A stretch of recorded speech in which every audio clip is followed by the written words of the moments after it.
Um, as for a breakdown of the character real quick, just it's going to be pushing barbarian levels. It basically just splashes cleric to get access to some first level cleric magic in case I need to make potions with it. But primarily it's to get access to Horizons and the domain's liberation and travel. And basically those allow me to get like 1 round of freedom of movement, and I can ignore difficult terrain 4 times a day. So I become a very, very mobile frontline fighter. Yeah, Misfortune can be pretty strong, actually. You're correct in saying that. But that's why I splash into Cleric. I also get Channel Positive Energy, which is another extra bonus, I suppose. Alchemist level 2. Alchemist, I'm doing Vivisectionist Shuriken. And you can actually stack archetypes as long as they don't have any overlap, like if they don't modify the same ability. And what Vivisectionist gives me access to is, instead of bombs, which are incredibly ineffective if I'm not pumping intelligence, it gives me sneak attack. So I got a 1d6 sneak attack. Shuriken gives me, at level 2, access to infused curative, which basically when an alchemist casts spells, he doesn't cast spells, he makes potions, and when he drinks the potion, the effect takes place on himself. And the problem is normally that means that he can only cast spells on himself. The way you get around that is by getting a discovery called Infusion, which allows you to give your potions to other people for them to use. With Infused Curative, it makes it so that all of my cure extracts count as infusions, so I can give people cure spells. What else we got? How's it going, boats? The other thing that we're doing... What else are we doing with this build? So we've essentially, like, cut down on what Alchemist... Like, we've basically taken Alchemist and turned it into a 1 BAB for 2 levels class, which kind of sucks. We lose out on a BAB. But we get access to sneak attack, we get access to, like, enlarge person in a potion, which is very powerful. It doesn't have to do with saving throws, it just buffs yourself. We get access to mutagen, which will give me an even bigger strength score than I already have. Or if I absolutely have to, I could always pump dexterity or constitution instead, if I think we're going to get into a huge fight. And then it's going to give me a discovery. The discoveries that I was looking at are Vestigial Arm, Spontaneous Healing, and Preserve Organs. Vestigial Arm, so that I can... Vestigial Arm is really a gamble, because I'm wondering if you have any way of boosting your HP as well. Well, I mean, I can Rage. That'll give me +4 to Con. So that'll give me a little bit of health. As for besides that, I could swap out one of my feats to be able to get toughness, but I really wanted to push the 2 feats that I have, which are Power Attack and Cleave, because next turn I can get Surprise Follow Through. Cover that in just a second. As for the Orc, I got rid of Ferocity and replaced it with Sacred Tattoo for a +1 luck bonus on saves. On my Barbarian, I'm doing a Totem Invulnerable Rager Hurler, which basically allows me to throw things further, gives me DR equal to half my level, and Totem, which allows me to pick up Totem Rage powers. Hey, how many people do we have? Not that many, just a few. How's it going, Gamer Jim? Just going over Pathfinder character that I might be playing in the next couple days or so. So Vestigial Arm, the thing I'm wondering on that, because it says that you can't get iterative attacks with it, like you can't make it equipped a weapon to do another attack, but you can hold on to things. So what I'm wondering, and I'll have to talk to the GM about it, is if I can hold a shield in that hand while still holding a 2-handed weapon and get the bonus for it. Because the shield doesn't necessarily have to be used as a weapon.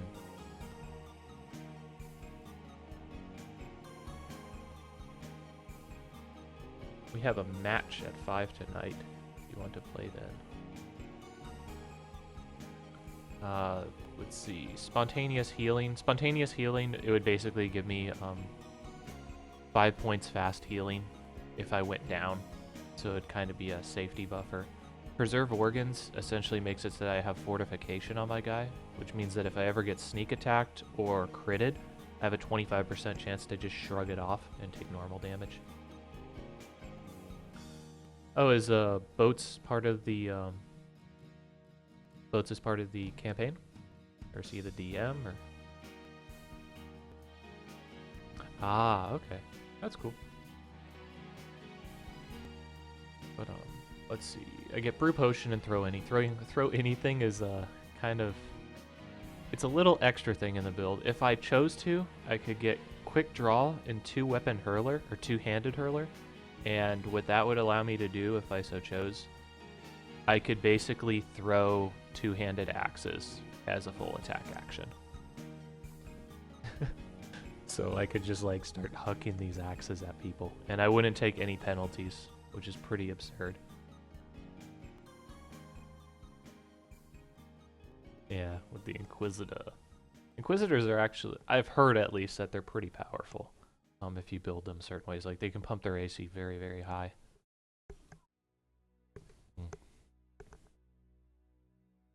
See what else we got. So I guess I could go over why I'm doing the power attack into cleave. Essentially, there's another feat. Since I got this window up, I'll go ahead and do it. This is surprise follow through. This is an orc, half orc only. Another reason why I went half orc. When using the cleave or great cleave, the second foe that you hit on your turn is denied its dexterity bonus against you. Now, what's important about that is essentially if I deny them their dex bonus, I obviously get a higher chance to hit, but it also allows me to get access to my extra d6 damage through the Vivisectionist because it counts as a sneak attack. It's Great Axe mainly, and then I have an option of a shield. I have an arsenal of weapons, which is another thing that I might have to go over with the GM. Like, he might not want me to carry this many weapons on me. Because, like, by raw, red is written rules, there's nothing wrong with this. I'm literally just carrying around an arsenal of weapons. But in game, like, when you look at it from a realistic point in game, it might be kind of offsetting.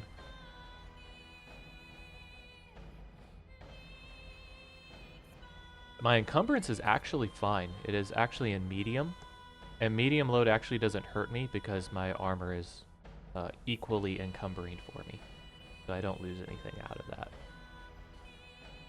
Like, the weight is fine. And even if the weight wasn't fine, I do have access to a light combat trained horse, so I could easily change the saddle into saddlebags and just, you know, load up my horse.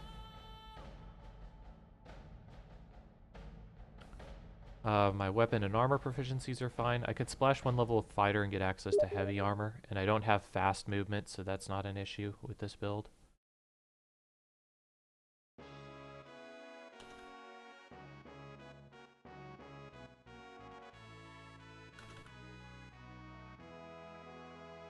Sorry, my player that's playing tonight just sent me a post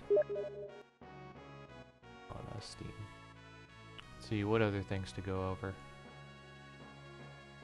Basically, I have just a ton of fucking strength, if you didn't know that. Class? My class, well, the base class is Barbarian, Alchemist, Cleric. Splashing basically both Alchemist and Cleric for different abilities. The full class is basically Totem, Invulnerable, Rager, Hurler, Chirurgeon, Vivisectionist, and then just Cleric. I mean, it mixes a ton of different archetypes in order to make this type of build work. Or to really, I wouldn't call it an optimized build, but it's a powerful build.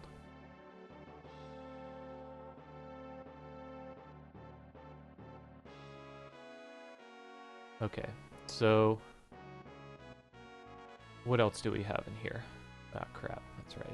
If I maximize the screen, it gets retarded. But yeah, I got surprise follow through is the next thing that I'm really looking at. And then there's improved follow through, which is you can do that to everybody you hit, so that works with Great Cleave. So I can basically sneak attack everybody in that case. What other things were I was I looking at for the build? Low points of the build. Obviously my hit points could be higher. That's due to the fact because I wanted to do a thematic character that just got fucking enormous. Like, he's just like a power lifter orc. His constitution should be higher. It really should, so that would give him access to more HP, but I couldn't swing it while making an 18 strength. It just was not possible. My initiative is quite low. This is kind of important, and I'm probably going to have to scoop up improved initiative to compensate for this. You'll notice my dex is low, and you go, well, your AC is garbage then. Like, how are you going to frontline? The thing is, barbarians don't really frontline with AC. I mean, they do. They have access to armor. But the issue is when you're raging, you lose 2 to your armor. When you charge, you lose 2 to your armor. When you pick up certain feats that allow them to try to hit you, you lose another 4 AC. So you're dropping AC like nothing. Chances are, at least their first attack in an iterative attack phase is going to hit you. You just got to accept that. How you mitigate that is through your HP being higher and your damage reduction. And while my HP isn't the best on this build, I do get access to damage reduction as I level up with Barbarian through Invulnerable Rager.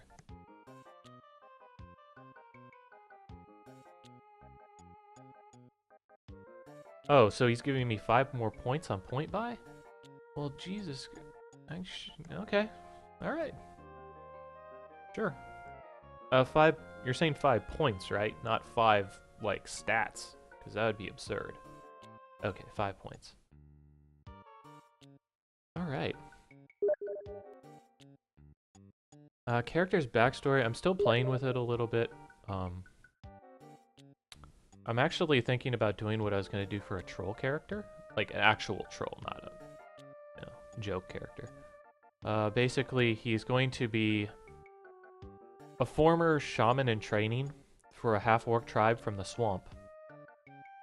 And basically, before he was able to really learn a lot of the ins and outs of being a shaman, his tribe gets wiped out by a cult of Lamashtu, which is the opposing person of my deity, Desna. So they wipe out my clan. So basically my guy is just on a fucking rampage to kill the entire cult of Lamashtu. And part of Lamashtu is liberation and travel, which is kind of at odds with your guys' view on, you guys are trying to start like a slave tribe or whatever. But at the same time, the chaotic neutral of his alignment is really to support that. He starts out as neutral, turns to chaotic after the events there. He really doesn't give a shit what he needs to do as long as he gets to kill cultists of Lamashtu. A big portion of how this works thematically with the deity is also that one of her domains is kind of like dreams, portents. So, a big part of it.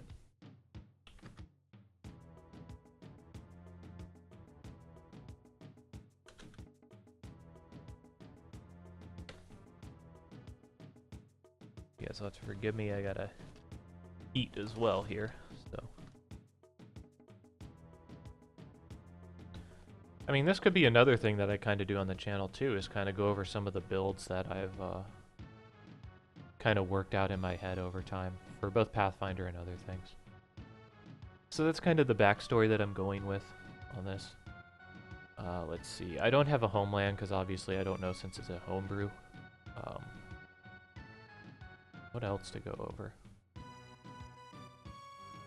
I have a good array of skills. Some of the skills are just 1-point wonders, like the knowledges. The only reason I have 1 point in the knowledges is just so that I have the opportunity to get a shot at it. Sometimes that's important. A lot of people, like, in an MMO aspect, they go like, oh, what's 2% block do? 2% block is 2% block that you didn't have, and it's another iterative case that allows you to have another shot at removing damage from your guy. Same type of thing with this. Like, yeah, plus or a 4 to knowledge nature may not be a ton, but it does afford me the chance to try it. Like, maybe I can get lucky and roll a nice roll.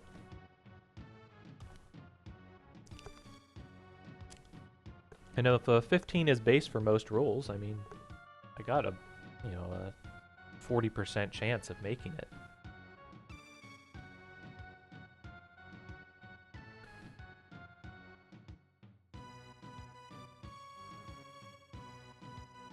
Great, you're okay. Yeah, neutral. Yeah.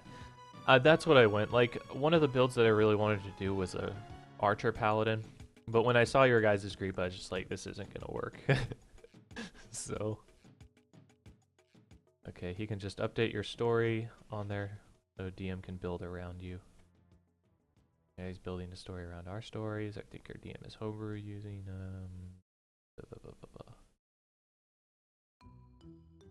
yeah.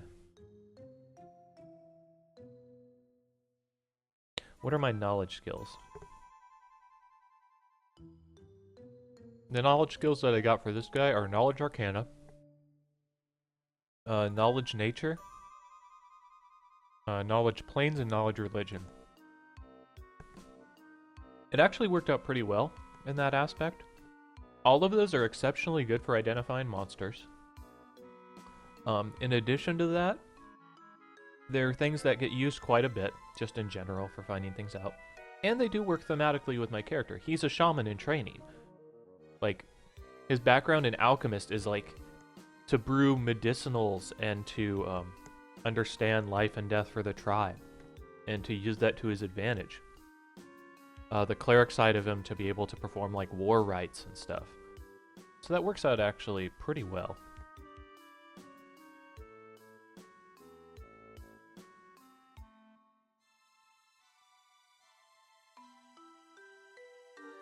Alright, I think you have to forgive me. I actually forgot what my email is. Okay, I'll go ahead and put it in there.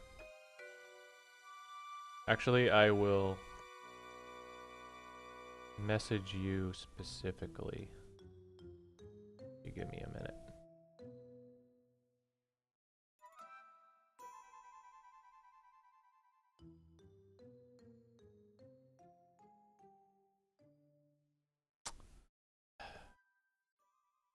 There we go.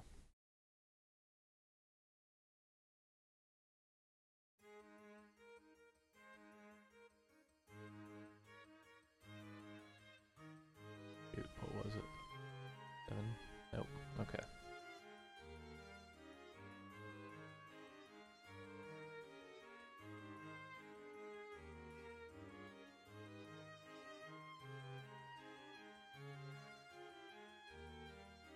Okay, let's see what we got here.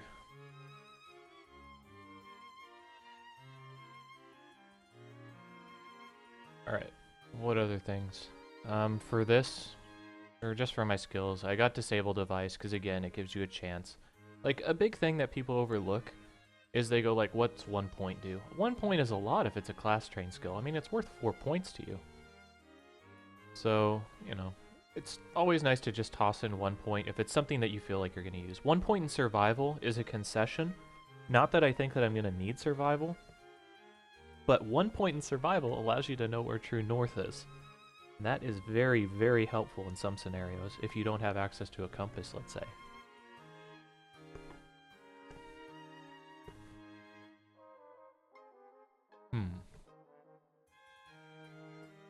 I got a couple points in Use Magic Device, just again for the shot to be able to use it.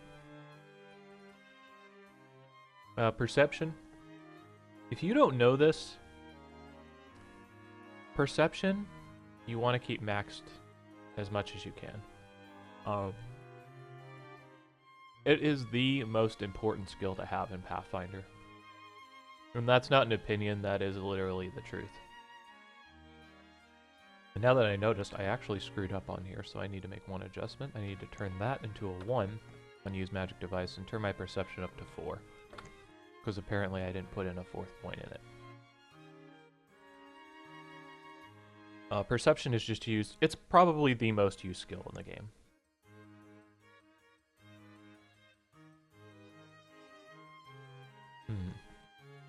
Let's see.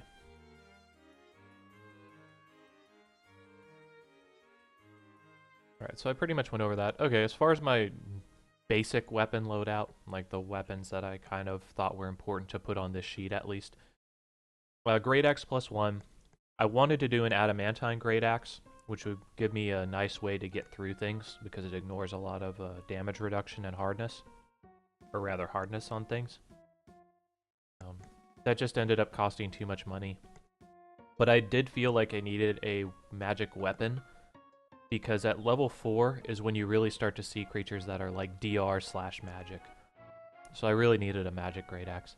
I also got a Cold Iron Great Axe, which is a cheap investment, and a lot of things are weak or only hurt or DR cold armor, or cold iron, so getting a Cold Iron Great Axe was a nice pickup, I thought. Alchemical Silver Short Sword, again, if I need something with silver, I have access to that. Clubs cost you no money, I think. So, I mean, it's just a pickup that you can pick up for free, and if you need a bludgeoning weapon, it's there for you. Throwing axe just to kind of round it out thematically. I have hurler so I can get a little extra range on it. This is probably one of the most expensive things I got. It's a Masterwork Darkwood composite longbow with a strength threshold of 4. My attack bonus in it isn't that great, given. But it does give me a ranged weapon that does significant amounts of damage. And if you don't know, longbows are fucking absurd in Pathfinder. You can get up to 10 range increments on a weapon. And like, so 110 feet is probably further than like anybody will be able to engage you at.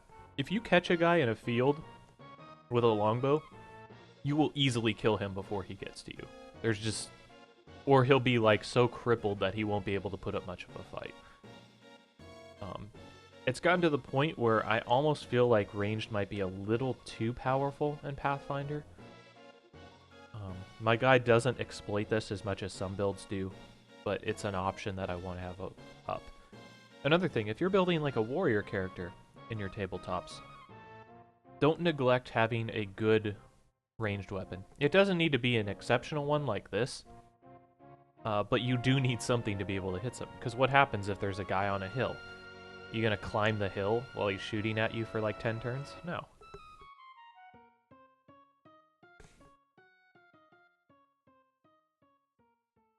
Yeah, a lot of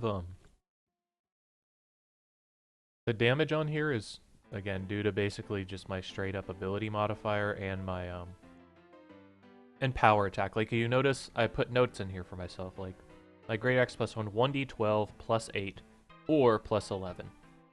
Attack bonus 8 or 7. And that has to do with power attack. Like if I'm gonna power attack with it, I have the stats already on there for it. What else? I think that's pretty much it for the first sheet. My saves are pretty decent also. They're nothing to write home about, but they're okay. What else? You'll notice I have a ton of gear. Let's see if there's something a little less cumbersome I can go over first. Extra gear. I got a few feather tokens, 3 feather token anchor. It's a 50 gold piece investment for each feather token anchor. And what it allows you to do is create an anchor and moor a ship for an entire day. So if you ever need to stop a ship from going somewhere, then, you know, it's a cheap investment and it can be really helpful.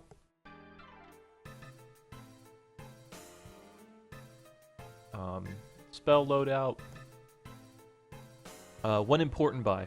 This is super important to you guys, by the way. I highly suggest if you guys didn't do this, that you guys should probably pick up one as well. This seems like kind of an odd item. A Cure Light Wounds a Cure Light Wounds wand. Now, why would a barbarian have a Cure Light Wounds wand? Well, quite frankly, it's because potions suck. In-combat healing is pretty crummy also. and it requires you to invest spell slots. This wand here costs me 750 gold. It gives me 50 charges of 1d8 plus 1 healing. By buying this simple wand for less than 100 gold, or less than 1,000 gold, I've effectively made it so that our ability to recover from fights afterward is much, much, much higher. Now we don't need to actually rest and recover our hit points. Resting is such a slow way in order to get from place to place. It just takes way too much time. Even with a cleric, if he has to spend time every day preparing Cure Light Wound spells, you're not going to make much progress. So, I mean, this small investment of 750 gold is super good. If you play 3.5, there is a spell called Lesser Vigor, which is better than this one, actually.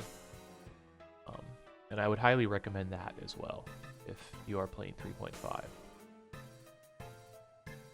Other wands that you can pick up, like kind of pet wands of mine, I'm not going to pick them up because I don't really have access to them, or they'll cost a little too much. Wands of Knock are amazingly good. It basically makes picking a lock irrelevant. You no longer need a rogue, really. If you pick up a Wand of Summon Monster 1, you've just made a rogue completely useless. You don't need to disarm a trap now.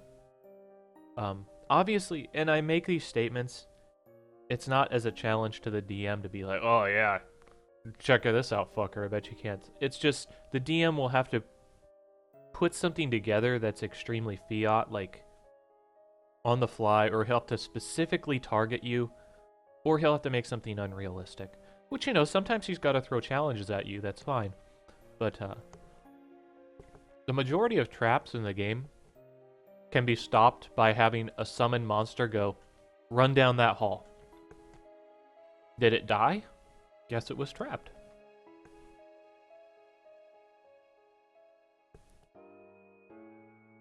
If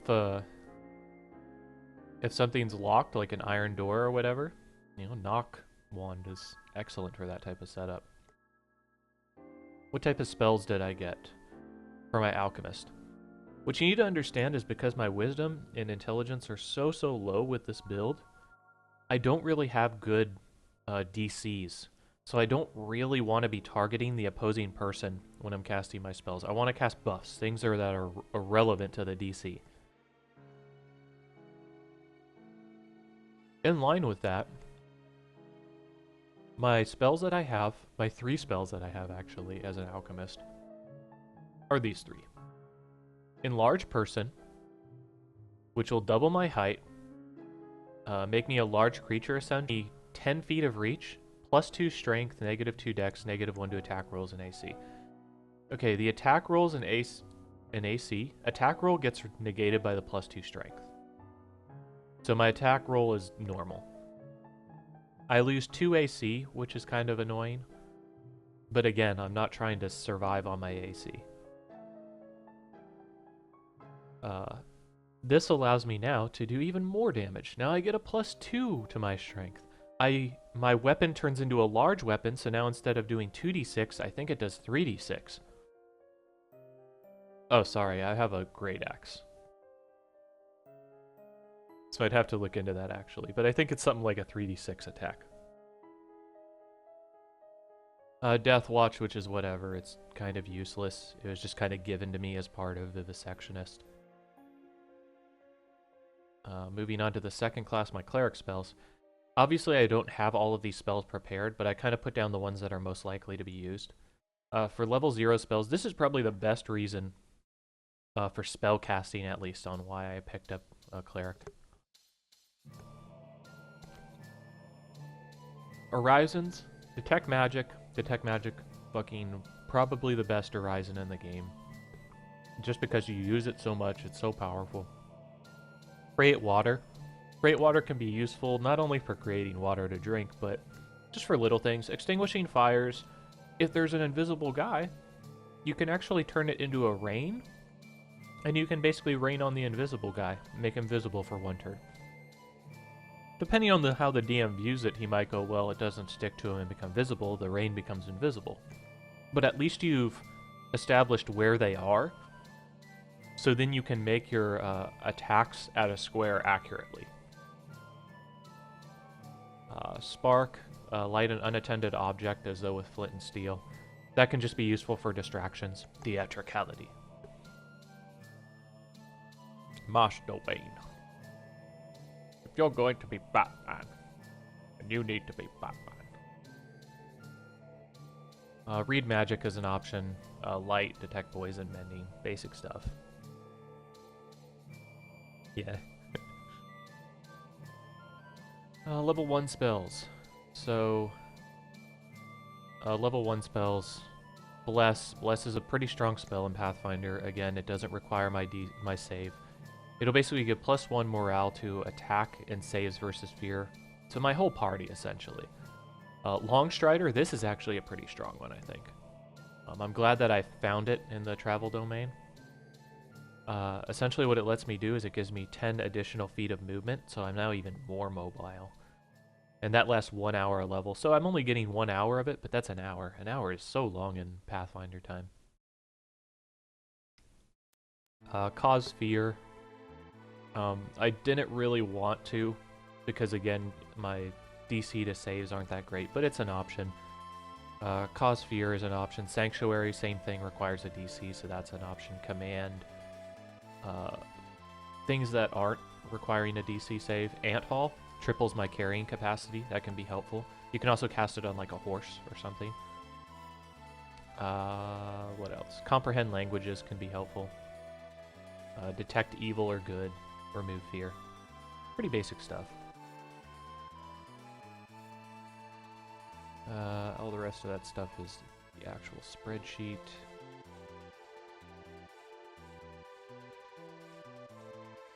Right. Oh, well. Yeah, that's kind of odd. See, the thing, maybe he's just actually picking things that have high DCs for saves and stuff, but that's... My philosophy in DMing is you want to challenge the players, but you also want them to feel powerful.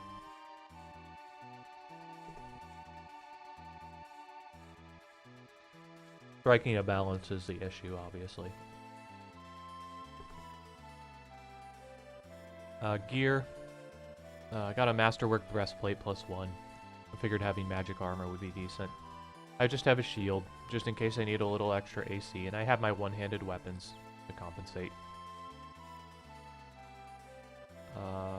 Anything else on abilities? I don't think anything else on abilities, so really gear loadout. I'm going to try to make this real quick. Obviously, I put all my weapons on here so that weight calculates correctly. Cold Iron Great Axe, a dagger. You never know when you're going to need something to cut with. Got a couple of them. Club, my longbow. I got 20 arrows and 20 silvered arrows. Again, if I need access to something that only hurt by silver, it might be good to have the option of both. I only have 20. If you're going to be a dedicated archer, you really need at least like 60 arrows. But this is more of just a fill-in thing, like if I need to shoot. Longsword, silvered short sword, a sap. Saps are cheap, let you do non-lethal damage if you need to take prisoners. Slings. Slings don't cost you any money, they don't weigh anything, and they're easily concealed. If you think about the medieval world, people actually used to wear slings as belts and as headbands because they were so inconspicuous.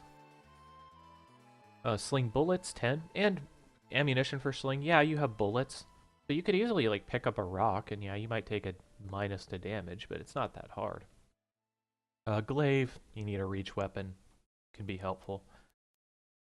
Great Axe +1 again for my magical axe. Pretty basic gear loadout: backpack, bedroll, winter blanket. Never know when it's going to be cold. Candles, never know when you're going to need a candle. Or like just some cheap light that you can throw away. Case, crowbar. Crowbar's something that a lot of people overlook, but you can open a lot of things with it. Fishhook, to MacGyver stuff essentially. Flasks, flint and steel, grappling hook, hammer. Sometimes you just need a hammer, and like I remember one time, this was in a 3.5 campaign, but essentially there was a locked door, and I was playing a rogue. But none of the people knew that I was a rogue, like in character. And they were like, gosh, I sure wish we had somebody who could unlock this. And they were like, hey, can you like unlock it? So I was like, yeah, sure. And I didn't want to give away that I was a rogue again. So actually, the whole town was deserted, so it really didn't matter how much sound I made. So I just pulled out a hammer and bashed the lock off. So we got a lock. Never know, like maybe you're running away from something, or you need to lock someone away. We got manacles. Figure with the slave thing, it might be a good idea to take prisoners. Mirror, some oil, light things on fire if you need to, start a fire quickly. A little bit of parchment. I misplaced it, but I also have charcoal and chalk to draw on the parchment with if I need to, or draw on anything that we need. Pythons, those are the climbing spikes. 10-foot pole, probably one of the other kind of cheap ways to disarm traps. Just take a 10-foot pole and run it around. 3 belt pouches, 7 trail rations, 2 lengths of rope. Sometimes you need that extra 50 feet. Or sometimes like the DM makes a mistake, like he's like, oh shit, that's right, like 50 feet of rope wouldn't reach this place. Well, now I have 100, just in case. Or if I want to knot it, normally when you like knot rope to make it easier to climb, it's supposed to lose like a third of its length. So if you need that extra climb bonus, that can be helpful. Let's see. Alright, catch you another time, Valenus. Oh, we got some sacks. Again, never know when you're going to need a sack. Shovel, never know when you're going to need a shovel, and I promise you, every time that I've bought a shovel, which has been, I think, 4 characters now, I have used it on every single character.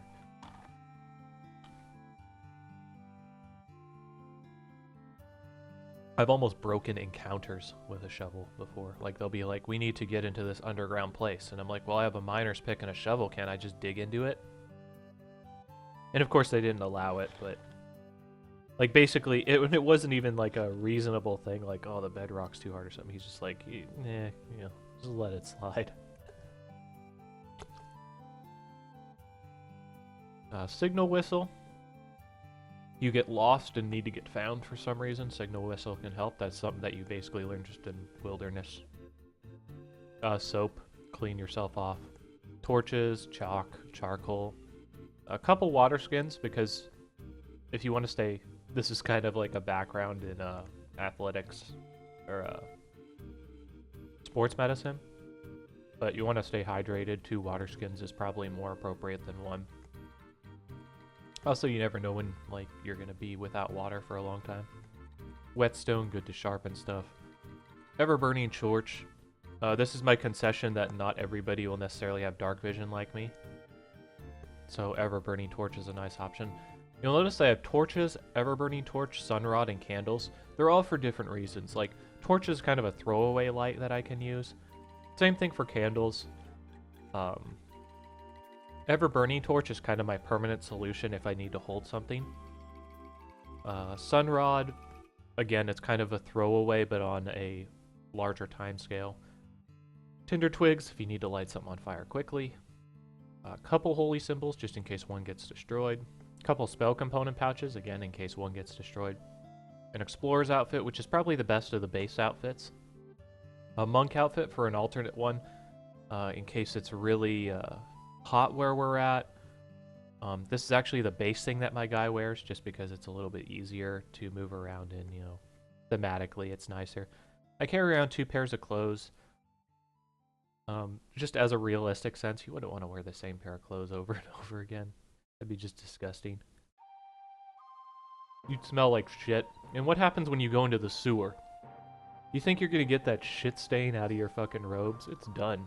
Your padded armor is... oh! Your padded armor smells awful for the rest of the campaign. You don't get that out.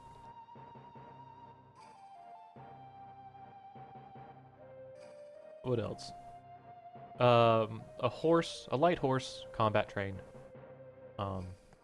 You want combat trained on your mounts, or else they're gonna run away. I mean, that's just an unfortunate function of the game. It's a good way to travel. I can store things on it if I need to. And then I have a military saddle, so in case I do need to ride it, and we need to run away from something, Even if I get knocked out on my way of running, then the horse is still running. When you fall out of the saddle, you take damage as well, so you can potentially die from that. I think that's a complete rundown of pretty much everything my character has. As for how the build progresses, basically I can get a level of fighter, but I'm going mostly straight barb after this.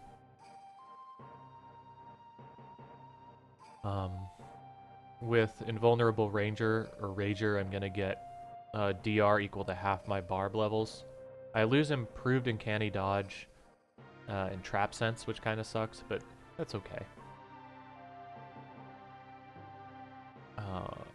Rage powers, we have a huge amount of things we can do. I can go the beast totem route and get pounce, which essentially at level 10 I'll be able to get a full attack action on a charge, which is definitely an option. Other options include, let's see. Other options include Come and Get Me, which is essentially you take -4 AC and they can attack you. But if they attack you, then you can attack them first. And you get a +4 to that attack. So basically, if you kill them before they hit you, then that's good. You can also get Dazing Attack or something. And the effect that basically happens is they attack you, you hit them first, daze them, and they don't get to attack you. But I'm not really looking for that build. A lot of DMs will probably get mad at you for creating that build, so... But it does exist. I have some options for teamwork feats, but since you guys are kind of not the melee-oriented type, teamwork feats aren't really going to work. What type of feats do we have? We have surprise... Again, we're at power attack and cleave. We're probably going to go great cleave with surprise follow-through and improved surprise follow-through. Cleaving finish is an option, which basically gives you 3rd edition cleave, which is if you kill a guy, then you get to cleave into a guy next to him. Let's see. Improved initiative and toughness are probably going to have to happen on my guy. That's just the way it is. Let's see. You can do extra rage and extra rage power for options. Death or glory is an interesting feat choice. It basically gives you +4 to attack and damage versus large or larger opponents. Once you get higher level, those tend to be a lot of the things you fight. If I get quick draw two-handed thrower, as I said, I can throw great axes, essentially as full attack actions. The range on that will be, I think, 30 feet an axe with my build. I can't get reverse feint since I'm not an orc. The Blood Vengeance. There's Blood Vengeance, which is a half orc ability or an orc ability. If your ally goes down, you get 2 more rage rounds. Or sorry, you get +2 to your rage abilities, so it goes from +4 to +6 for 4 rounds. Godless Healing is an option. Once a day, heals 1d8 plus your hit dice as a move action, which is actually pretty strong. And then we have the critical focus trees. So I mean, this build can go a lot of ways from here, and it really just depends on what gets encountered.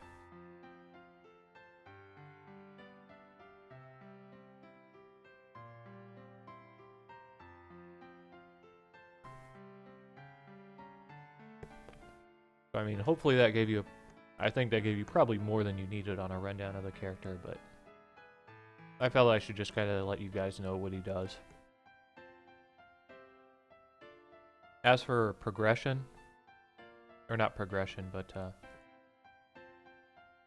how his strength's going to look, if I were to use everything, which I don't think I'd use everything at once, I'd be getting a +4 from Rage, +4 from Mutagen, +2 from Enlarge Person. So I'd be sitting at 31 strength. I'd be hitting things really fucking hard. The reason I probably wouldn't use all of those at once is because depending on how your DM adjudicates time, like every round is supposed to be 6 seconds. So technically Mutagen lasting 10 minutes is a long freaking time if you go by that setup. if he takes a more abstract view of time, it'll be a lot less. So I probably would have to save my mutagen for more important encounters, not just use it whenever I feel like it. Because it takes an hour to brew.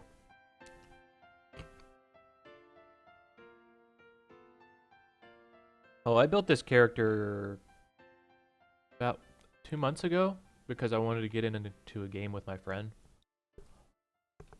And when I build characters, I build them with theming in mind. Like, I have storyline to them, as I've already explained to you. But I don't like to be broken with my characters. But I like to be able to do, like, one broken thing. Kind of like, if the shit hits the fan, if everything's on the line, I can go back to this and save the party if we absolutely need it. Those are the types of characters I like. I like strong characters that can do a broken thing maybe once. And while this thing really doesn't even do anything too broken, all it does is do a fuckload of damage.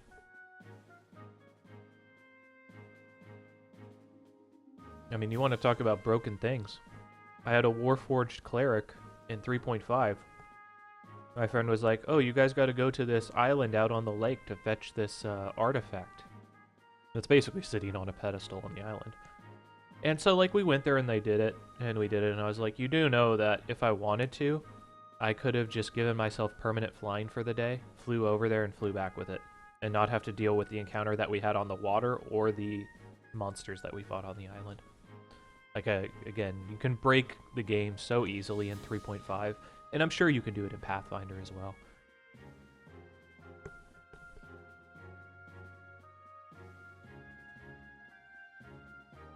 Like, I think there's a break in Pathfinder for Barbarian where you can give yourself, like, infinite rage turns by essentially taking a captive and hitting him with a merciful weapon in between combats.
It should also be noted that this guy is obviously not invincible. A lot of people, I guess a lot of DMs feel that, like, when you kind of talk about your character and you're like, oh, he can do these powerful things, and it's almost a challenge for them to kill it. That's not really the point. However, like, these type of characters can die. You know, no character is invincible. If the DM chooses to, if your build is so good that the DM can't challenge you at all, the DM can just make 2 of you and throw them at you. You know, it's...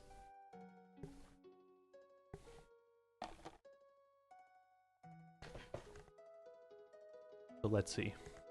I guess I could show you real quick, actually, another character that I had that actually died in the first session that we had, which was highly unlikely, but it just happened. Like, just the way the dice fell and the encounters that we had. This is a 3.5 character. Where is he? Petrenko. This was my totemist for 3.5. His HP was 31 at level 1. Oh, sorry, level 3. He had 31 HP at level 1, and he had Die Hard. So he actually had like 47 health. Freaking ridiculous. And he ended up dying on the first session. And it just happens.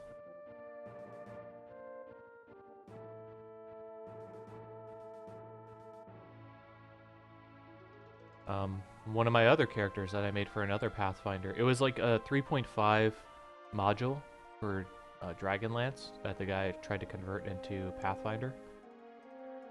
By the way, the Age of Mortals campaign is fucking stupid. If you ever play 3.5, don't play that. It's so poorly tuned. Like, you fight CR3 encounters at level 1, which is well within it, but like, you do that every fucking encounter. It's so stupid. This character that I had, he's like a dwarf fighter. He had a pretty strong health pool. Like, I think this was a bad roll on him for health for level 2. But at level 1, I think he had like 16 health or something. Yeah, 16 health, I believe. And he got KO'd about 4 out of the 8 encounters that we had. So like half of the encounters he'd get knocked out. It was absurd. And he's a pretty well-made fighter. Like, I tried to optimize a fighter as best as I could. And that's actually pretty difficult, because fighter has so little going for it. But, you know, again, dice fall bad. It happens.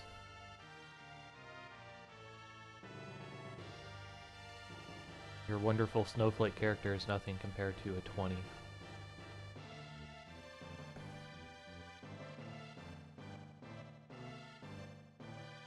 Okay, what are you eating? I was just eating some curly fries from Carl's Jr. They got a Carl's Jr. pretty close to my house. And, I knew that I'd have to get on and start streaming in like 10 minutes, so I couldn't cook anything. Also, I need to